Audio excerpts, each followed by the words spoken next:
याबद्दल आम्हा सर्वांना विशेषतः कर्करोगाच्या बाबतीतील एक चिंतनशील विचार केला आहे। भारतात जगात मेरीलास्कर सारख्या वैद्यक क्षेत्रातील संशोधनासाठी प्रेरित करणाऱ्या आणि प्रत्यक्ष गतिशील या विचारात होऊन गेला।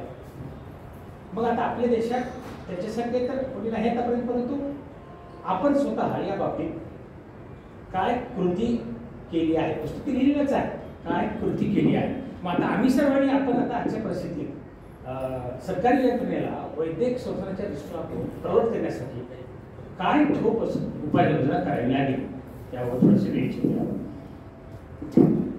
मला वाटतं या संदर्भात लास्कर फाउंडेशन यांनाही हा प्रश्न पडला होता की आपण आपल्याला जर सरकार दबाव आणायचा असेल तर ते केवळ एका संस्थेचं काम नाही, ते एका दोघा व्यक्तीचंही काम नाही।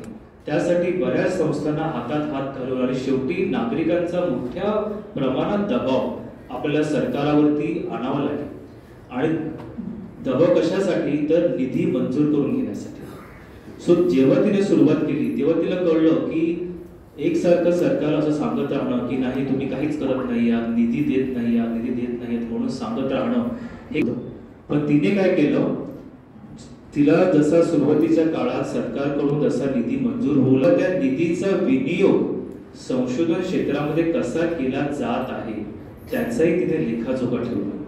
तिनं लास्कर फाउंडेशनच्या मार्फत तिनं काही कार्यकर्त्यांची फौज उभी केली, जे कार्यकर्ते सरकारने जो निधी पारित केला होता गेल्या वर्षी त्या निधीचा विनियोग कसा झाला वैद्यक संशोधनामध्ये आणि विविध आजाराप्रती त्याचा फायदा कसा झाला याचं एक तिने फॅक्ट बुक म्हणजे तिने माहिती पत्रिका तिने मेंटेन केली होती आणि ती दरवर्षी ती अपडेट करत आली की हे वेगवेगळे आजार आहेत, पोलिओ आहे, हिमताप आहे, तेव्हाचे बरेच असे आजार होते की जे आजार आज खूपच त्याचा प्रभाव कमी झालेला आहे, परंतु असे जे आजार होते की त्यामध्ये जे काही शोध लागले गेले, त्यामध्ये जे काही औषधं शोधली गेली, त्यामुळे जी रुग्णांची संख्या अगोदर होती त्यामध्ये कशी घट झाली।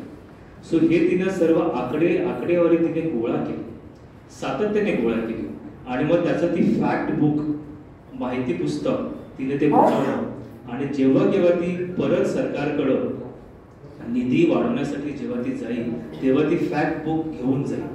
त्यामुळे जे सरकारी प्रतिनिधी होते त्यांना एक हुरूप यायचा की आतापर्यंत जो काही निधी पारित झालेला आहे त्यामुळे आपली प्रगती या अ टप्प्याकडून ब टप्प्यापर्यंत झालेली आहे।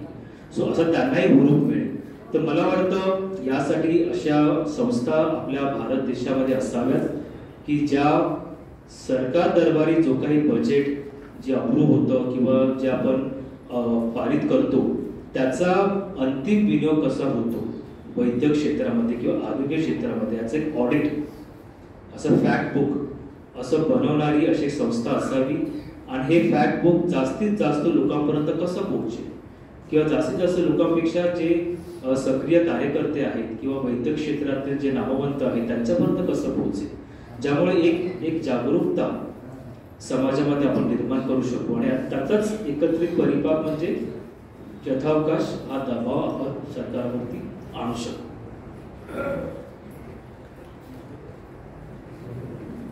पुढे पुढे पुढे प्रश्न विचारा। हां पुढे काय घ्या।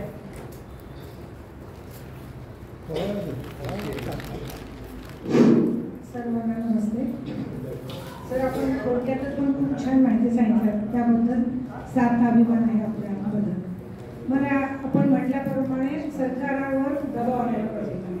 परवाच्या निवडणुकीमध्ये मी पाहिलेलं आहे सर, मी सोबत होते मॅडमच्या, प्रत्येकाने फक्त मंदिर, मठ, मस्जिद किंवा आम्हाला भजन करण्यासाठी साहित्य किंवा एखादं शादीखाना असेल, मंगल कार्यालय असेल किंवा असे काही जे काही आहेत अशीच मागणी केलेली आहे। पण कुणी सुद्धा असं म्हटलेलं नाही की आपल्या बीडमधले विद्यार्थी एवढे मोठे कॉलेज असताना सुद्धा लातूरला चालत शिकायला याचं कारण काय, कशासाठी जात आहेत हा सुद्धा प्रश्न कुणी विचारला नाही।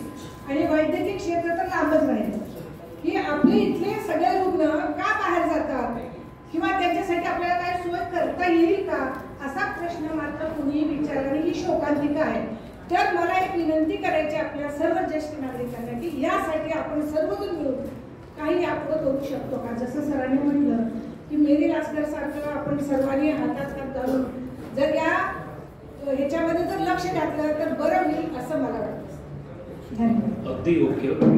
दुर्दैवाने आपले प्राधान्यक्रम जे आहेत ते काहीसे वेगळे आहेत आणि सर्वांनीच आत्मपरीक्षण करण्याची गरज आहे.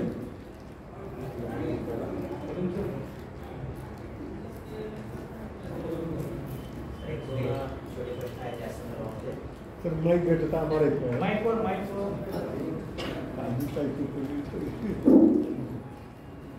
मेरी लास्कर यांच्यावर लेखन करत असताना म्हणजे आपण कोणतं सोर्स वापरला, म्हणजे ही माहिती घेत असताना मिळवत असताना तिथल्या लोकांसोबत काही चर्चा झाली का, किंवा त्या संदर्भात त्यांचे जे कार्यकर्ते आहेत त्यांच्यासोबत आपला काही संवाद झाला का, हा एक प्रश्न.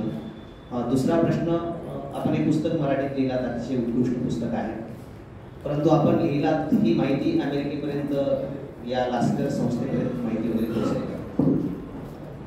तर मी जेव्हा असं म्हटलं की एम्परर ऑफ ऑल मॅलिडीज यामध्ये मी 6-7 पानामध्ये मेरी लास्कर या व्यक्तीविषयी वाचलं आणि माझ्या मनात उत्सुकता निर्माण झाली की या व्यक्तीविषयी अधिक माहिती मिळून आपण वाचावी.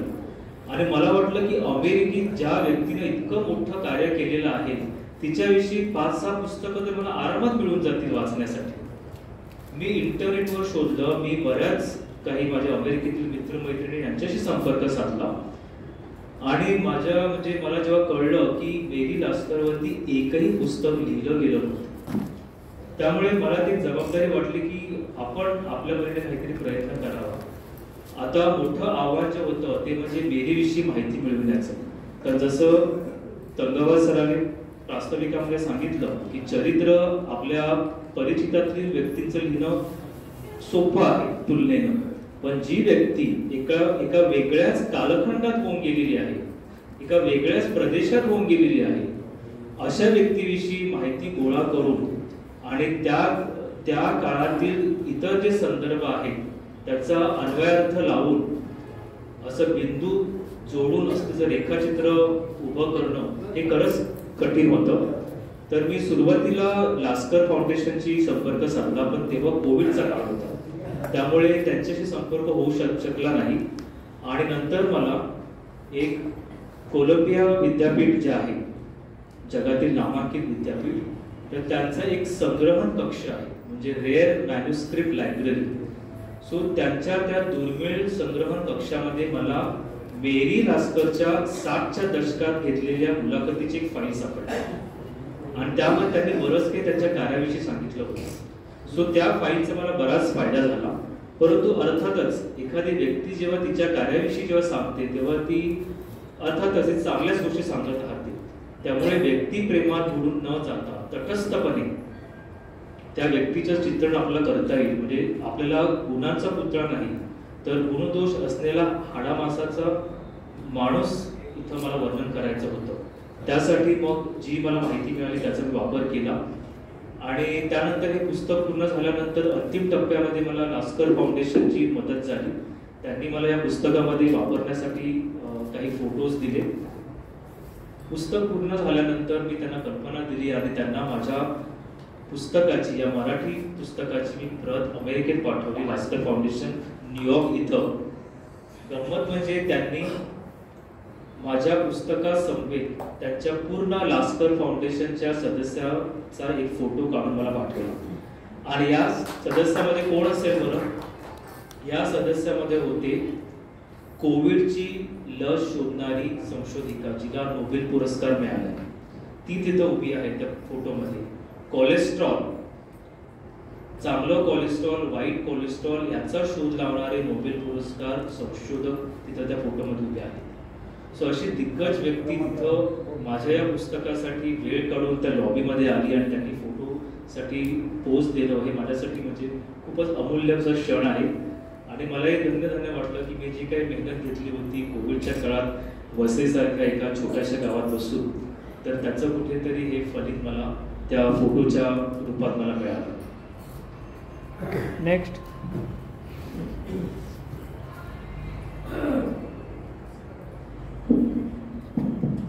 सर, आपण खूपच दुर्मिळ आणि दुर्लक्षित विषय घेतला, त्याबद्दल आपले खूप खूप कौतुक, अभिनंदन. कारण सध्या आपल्या देशात असेल किंवा समाजात असेल बऱ्याचशा काही चळवळी चालू आहेत. जसं काय पर्यावरणाविषयी असेल, शैक्षणिक क्षेत्रातील असेल, जलसंधारण असेल, प्रदूषण असेल, वृक्षारोपण असेल किंवा अंधश्रद्धा निर्मूलन असेल, ह्या सगळ्या चळवळी आहेत. पण आपण आजच्या या माध्यमातून आमच्या मनात या विषयाकडे लक्ष वेधून घेतला. फक्त प्रश्न एवढाच आहे, ह्या चळवळीच्या मागे प्रत्येक जण प्रेरणा आहे, चळवळ करणारे नेते आहेत. मांजराच्या गळ्यात घंटा कोणी बांधावी हा प्रश्न आजच्या या विषयाला अनुसरून मनात निर्माण होतो. कारण ही चळवळ कुणी करायची, कारण तुम्ही प्रेरणा दिला, इथं बऱ्याच लोकांच्या मनामध्ये या विषय जागृती झाली. परंतु ह्या चळवळीला लीड करण्यासाठी, ह्या चळवळीला पुढे नेण्यासाठी कोणीतरी पुढे आलंच पाहिजे. आपण जनजागृती केला, या विषय हाती घेतला.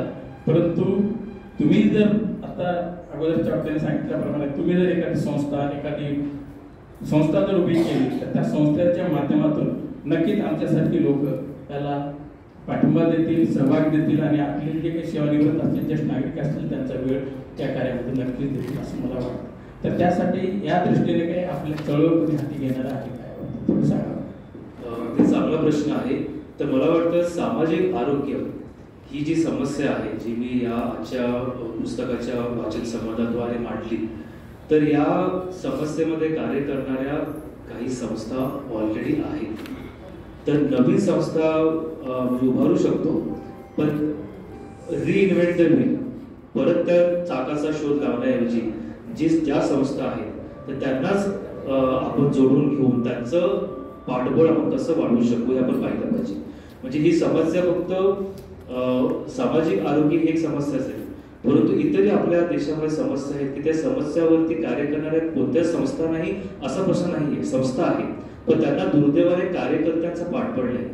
सो ॲटलिस्ट आपल्या कार्यकर्त्यांचा वेळ आणि पैसा हे दोन्ही आपण जर अशा संस्थांच्या मागे आपण जर ते देऊन उभं राहिलो तर नक्कीच काहीतरी भरीव कार्य त्या संस्थांच्या मार्फत होऊ शकतं. Okay, next.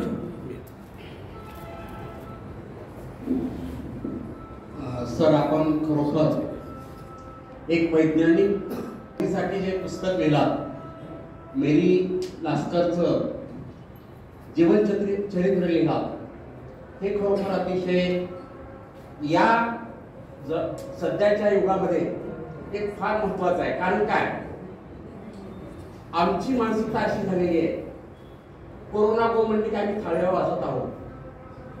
मग यामधून बाहेर पडण्यासाठी आम्हाला काय करता येईल?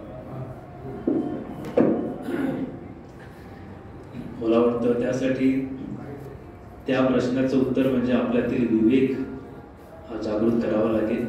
आणि त्यासाठी आपले दाभोळकर असतील, गोविंद पानसरे सर असतील, कलबुर्गी, हे कित्येक कार्यकर्त्यांनी आपला जीव दिलेला आहे, वेचलेला आहे या कार्यानिमित्ताने. तर विवेक जागृत करण्याची गरज नक्कीच आहे आपल्या समाजामध्ये. ओके, नेक्स्ट कोणी.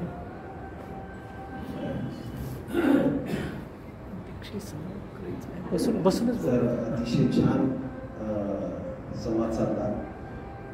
मला काय म्हणायचं की तुम्ही आपल्या प्रस्तावनेमध्ये सांगितलं की काही पेजेस या लेरी लास्करबद्दल तुम्ही वाचले. तुम्हाला असं का जाणवलं की तिचं कार्य फार मोठं असेल? एक.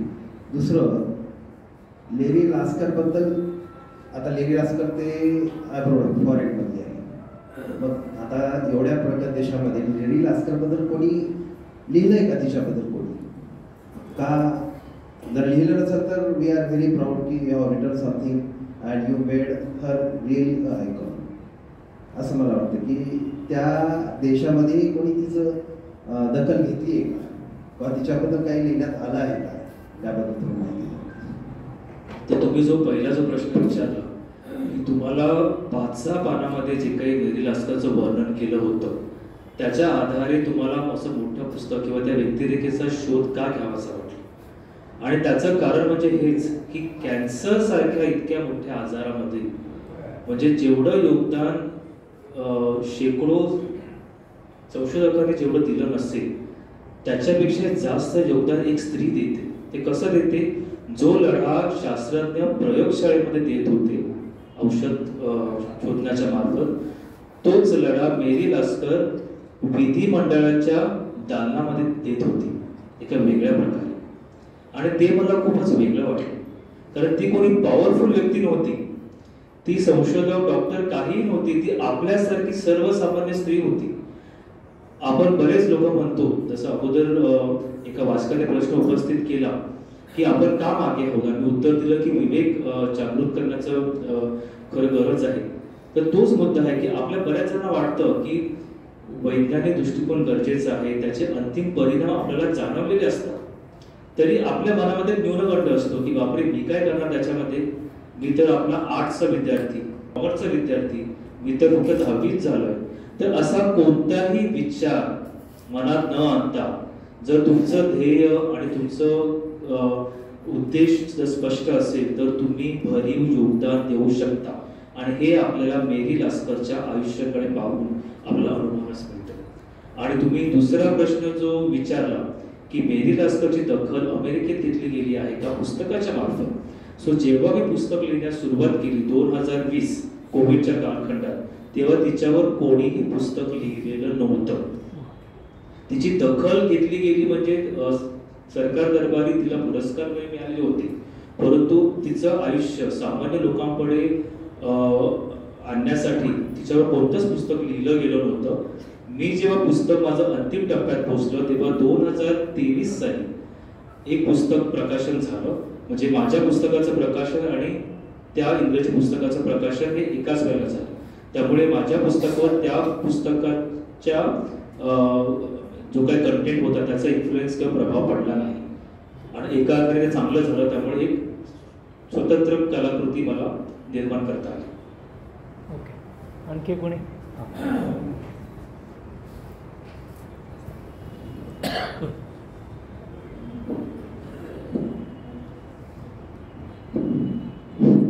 वाचक संवादच्या माध्यमातून वेगवेगळ्या विषयाचं आपण रसपान करत आहोत.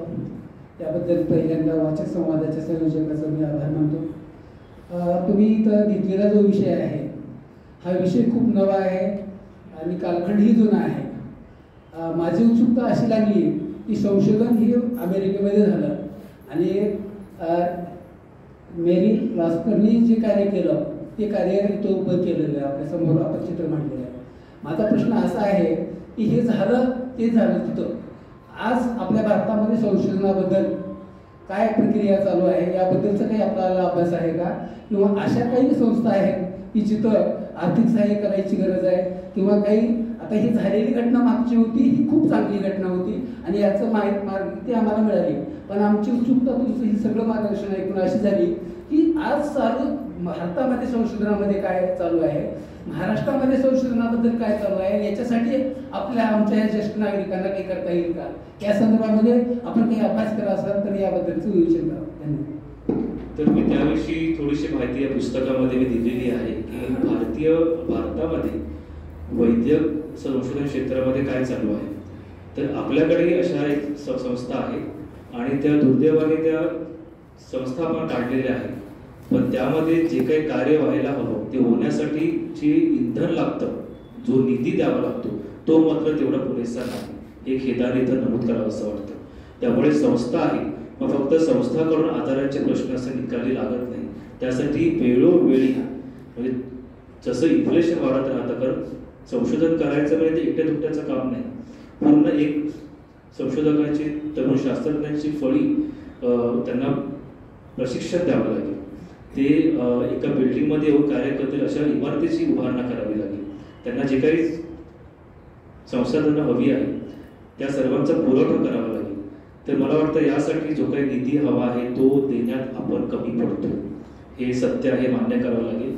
आणि यासाठी जसं मी अगोदर म्हटलं की काही कार्यकर्ते आहेत की सामाजिक आरोग्य, सार्वजनिक आरोग्य या विषयात कार्य करणारे, सो ते आपल्या परीनं निवेदनं लिहून सरकार दरबारी ते पाठवत असतात, म्हणून त्यांच्या पाठीमागे आपण कार्यकर्ते म्हणून उभे राहणं गरजेचं आहे. ओके, आणखी?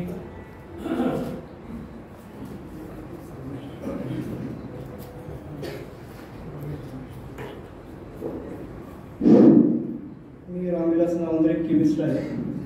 सर, आपण आरोग्याची काळजी घ्यावी आणि चळवळ करावी हे उत्तम कार्य आहे. मी तर असं म्हणतो की सर, आरोग्य आपल्याला रोग न येण्यासाठी काय करता येईल पहिले महत्त्वाचा विषय आहे.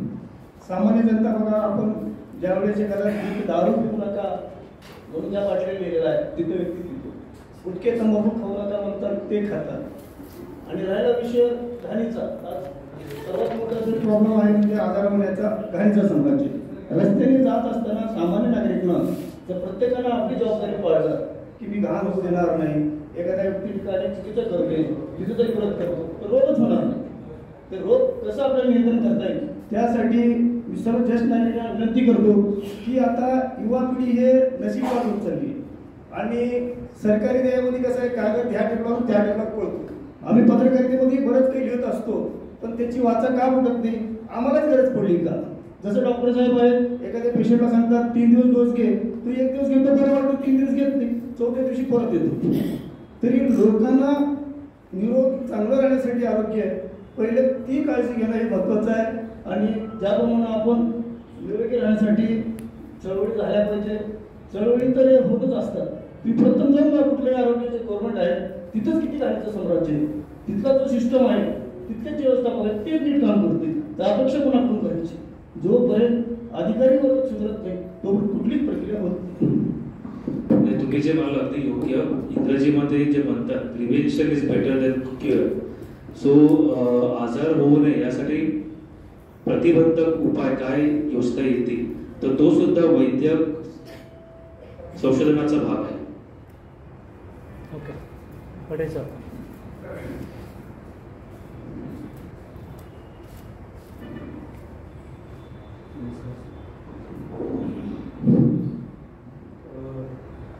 सर, आता गव्हर्नमेंट हे कमी प्रमाणामध्ये बजेट ठेवतं हे बरोबर आहे.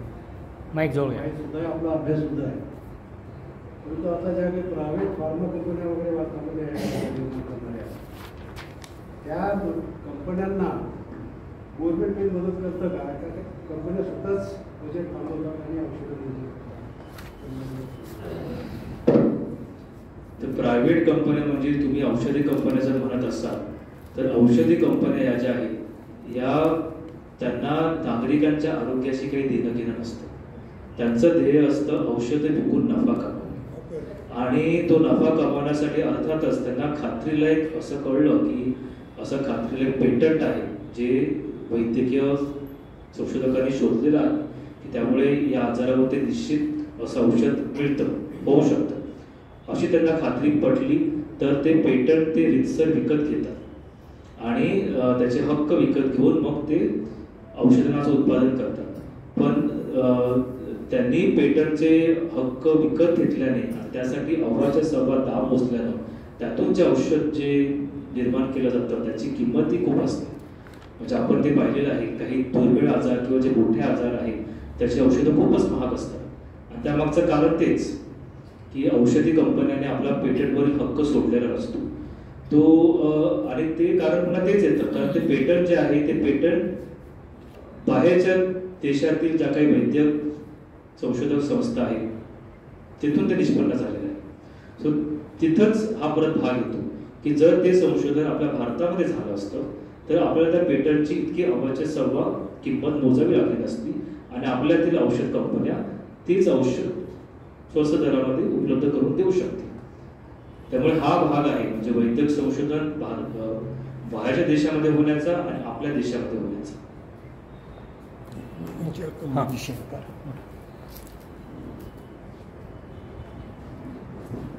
सर, पुस्तक तर आपलं खूप वाचनीय आहे.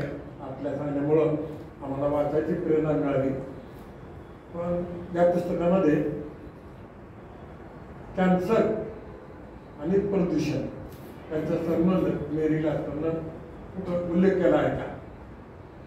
म्हणजे प्रदूषणामधलं अन्नामधलं वीज प्रदूषण असेल कॅन्सर होत असं म्हटलं जातं ते हे मॅडमनं उल्लेख किंवा चळवळ या उभी केली का हे मला विचारायचं बरं का.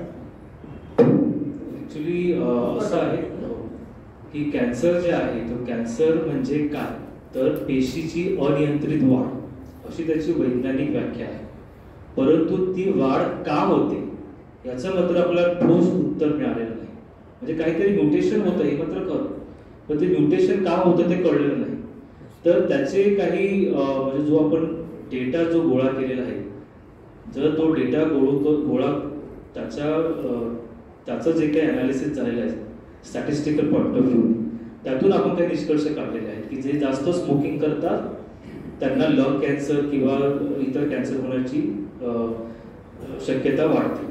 तर असे आपण काही निष्कर्ष काढलेले आहेत डेटा बघून, पण त्यामध्ये वैद्यक संशोधन चालू आहे, परंतु ठोस असा काही निष्कर्ष त्यातून आलेला नाही आणि तो या पुस्तकामध्ये मी वर्णन केलेला नाही.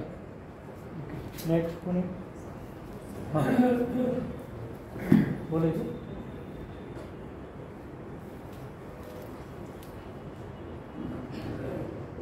प्रश्न संपलेले आहेत. आपल्याला वेळ भरपूर आहे प्रश्न विचारण्यासाठी. कुणाला असेल विचारायचं तर विचारू शकता,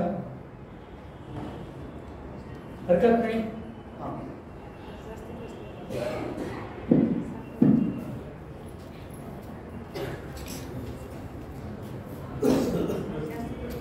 उशीर झाल्यामुळे विचारणार नव्हता प्रश्न आणि मी उशिरा चालू आहे आणि त्यांनी उशिरा म्हणल्यावर मला आठवण झाली की मी उशिराला आपण थोडंसं बोलतो आणि हा संवाद जेव्हा संपला त्यांचा त्यावेळेस मी आलो आणि मग प्रश्न उत्तराला सुरुवात झाली.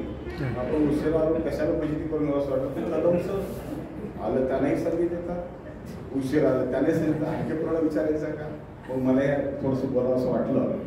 सर समाज ते पुस्तक मी काय ऐकलं नाही, परंतु तुम्ही सभागृहामध्ये जेवढी माणसं आहात ह्याच्यापैकी जवळपास अर्धे लोक जेव्हा उठून प्रश्न विचारतात, प्रश्न केव्हा विचारतात, एक तर तुम्ही शिकवलं त्यांना समजले आणि दुसरी गोष्ट तुम्ही प्रश्नाची उत्तर एवढ्या समर्पक एवढ्या चांगल्या पद्धतीने देतात असं जेव्हा त्यांना वाटतं तरच ते प्रश्न विचारतात. एक दोघांनी विचारले प्रश्न जर तुम्ही हे एक विचारतात तुम्ही एक सांगितलं असतं तर मग त्यांना ते विचारले नसतं. म्हणून सगळ्यांनीच एवढे प्रश्न विचारणारा मग पहिल्यावाचा समाज असं म्हणतं हे काही अतिशयोक्ती होणार नाही. आणि अध्यक्ष पदावरून सुद्धा इतर प्रश्न विचारणार ही सुद्धा पहिलीच वेळ असेल. तर एवढे प्रश्न आमचे पुढचे गुरुजी जवळपास 80 वर्षाचे आहेत, त्यांनाही असं वाटलं की चला आपण पहिली प्रश्न विचारावं असं वाटलं. समर्पक उत्तर दिलं सर आणि उत्तर देण्यामध्ये एवढी सहजता होती. अधिक कपड्याला नीळ घातलं तर माणूस कपडे विचित्र दिसतात, स्नो आणि पावडर जर अधिक लावलं तर चेहरा विचित्र दिसतो, लिपस्टिक अधिक लावलं तर चेहरा विचित्र दिसतो. म्हणजे अति तिथं माती असते. परंतु सरांनी दिलेल्या प्रश्नाचे उत्तर सहजतेनं, म्हणजे असं नाही मित्र हो हे असं असलं पाहिजे ते तसं असं नाहीच त्याच्यामध्ये, हां हे असं आहे आणि त्यामध्ये हे असं असलं पाहिजे असं मला वाटतंय. आणि ते म्हणून या प्रश्नाचं उत्तर असं आहे, म्हणजे सहजतेनं उत्तर. अगदी एका चित्रपटात कुठतरी गाणं ऐकलं तुम्ही की जाने क्या बात है सादगी में सही जिंदगी भर तुझे देखत आहे. साधेपणामध्ये एवढं सौंदर्य आहे, पण आजकालच्या स्त्री पुरुषांना ते कळत नाही.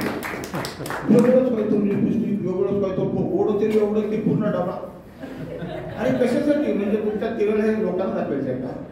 म्हणून अतिरिक्त माती असते अशा पद्धतीचं. म्हणून त्या चित्रपटातलं गाणं मला आठवलं की जाने क्या बात आहे जे सादगी में सही जिंदगी भर तुझे देखत आहे. तू एवढं जे साधं राहतेस, साधी साडी वापरतेस आणि तुझ्याकडे मला जिंदगीवर बघत असं वाटतंय. सर तुम्ही जिंदगीवर आमच्याकडे येत राहा, आम्हाला काहीतरी ऐकत राहा. कधी कधी कदम सर तुम्ही दुबारा बोलवत नाही, परंतु कधीतरी तुमचा नियम मोडा आणि याला दुबारा बोलवा अशी विनंती करतो. आणि म्हणतो खूप खूप धन्यवाद. तुम्ही जी कॉम्प्लिमेंट दिली ती माझ्या नेहमी लक्षात राहील. हे बघा, पहिल्यांदा आपण लेट यायचं आणि पुन्हा आम्हाला नियम मोडायला व्हायचा. त्याच्यापेक्षा आपण वेळेवर यायचं ना, म्हणजे पुन्हा नियम मोडण्याची वेळ येणार नाही. असं ते थोडंसं आम्हाला हसवतात सातत्याने, त्याच्यामुळे त्यांचं बोलणं तुम्ही काही मनावर घेऊ नका. धन्यवाद. यानंतर आपल्या विहित नियमानुसार उपस्थितांना जन्मदिनाची ग्रंथभेट. तत्पूर्वी सूचना अशी आहे, पुढचा वाचक संवाद हा या ठिकाणी होणार नाही, कारण 4 तारखेला हरिनाम सप्ताहाची सुरुवात होणार आहे.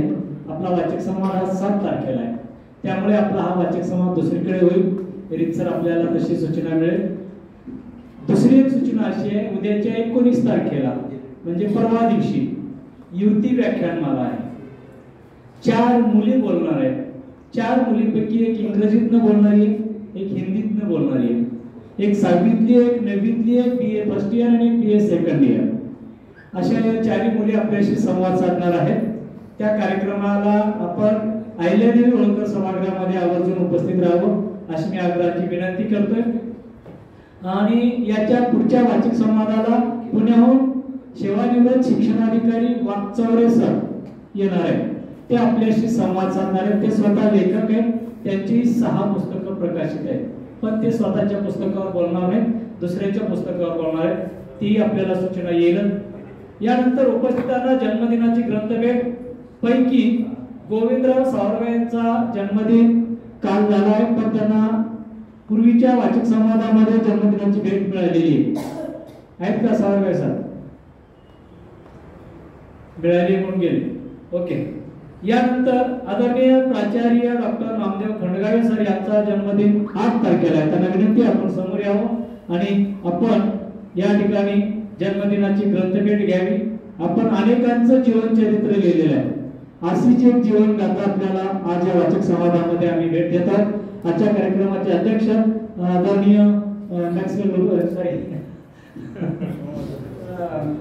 डॅनियल मस्करनी सरांना विनंती.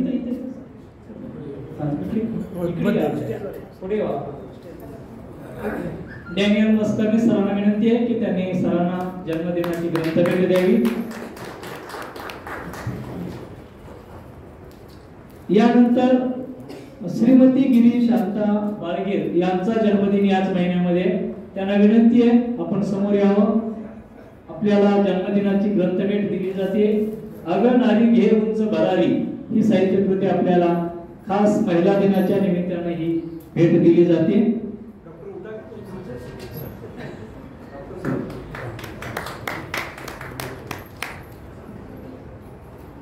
ओके, धन्यवाद. काय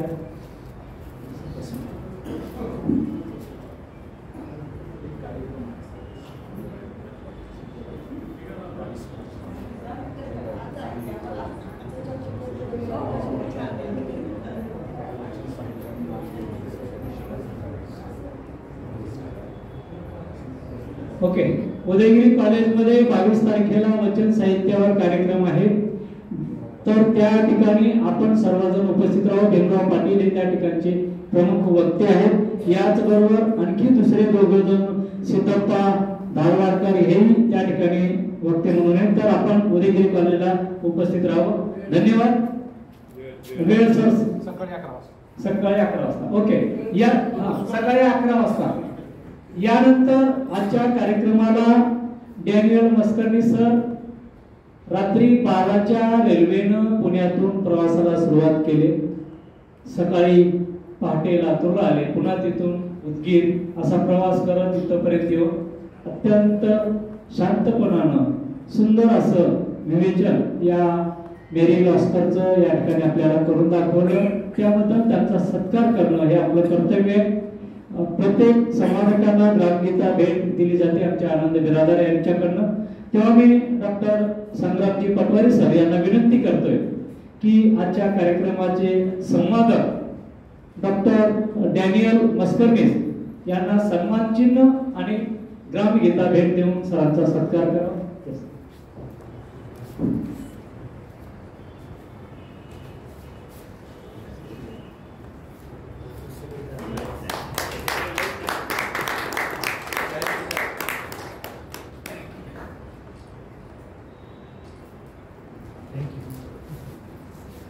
ओके, धन्यवाद.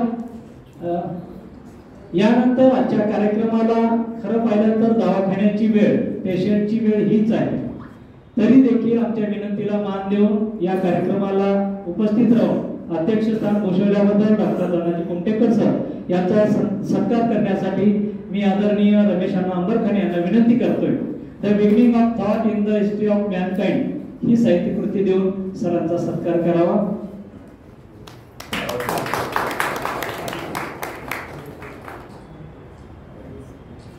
धन्यवाद. डॉक्टर कुमटेकर सरांना विनंती करतोय की आपण अध्यक्षीय समारोप करावा.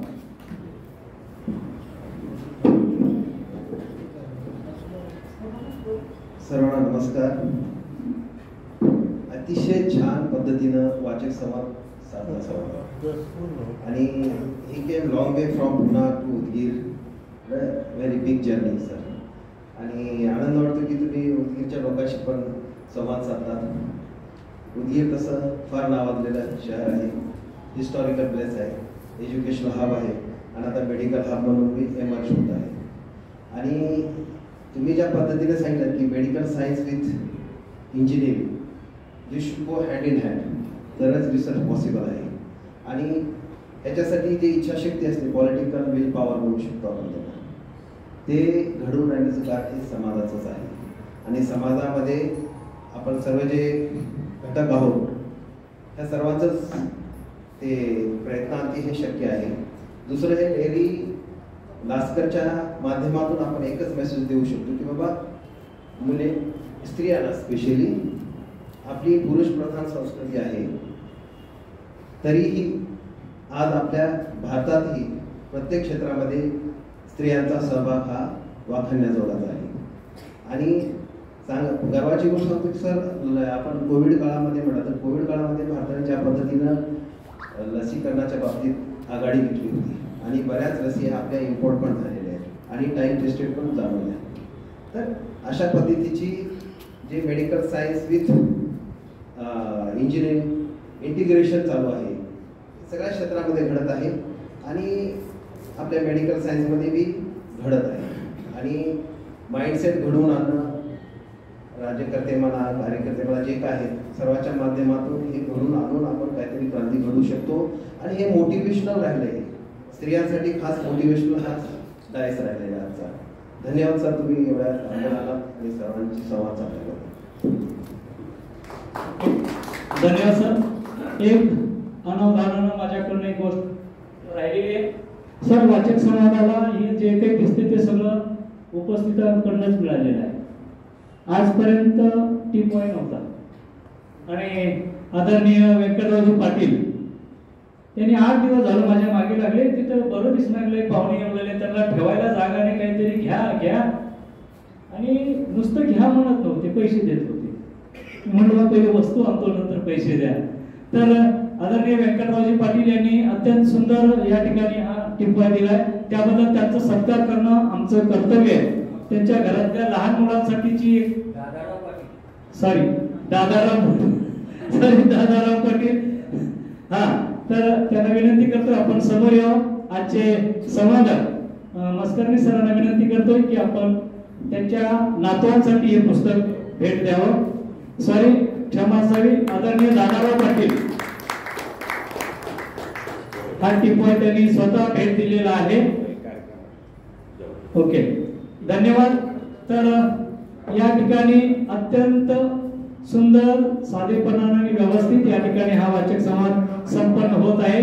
शेवटचा कार्यक्रम आभार प्रदर्शनाचा मी प्राचार्य डॉक्टर शिवाजीराव सगर सरांना विनंती करतोय की आपण आभार मानावा.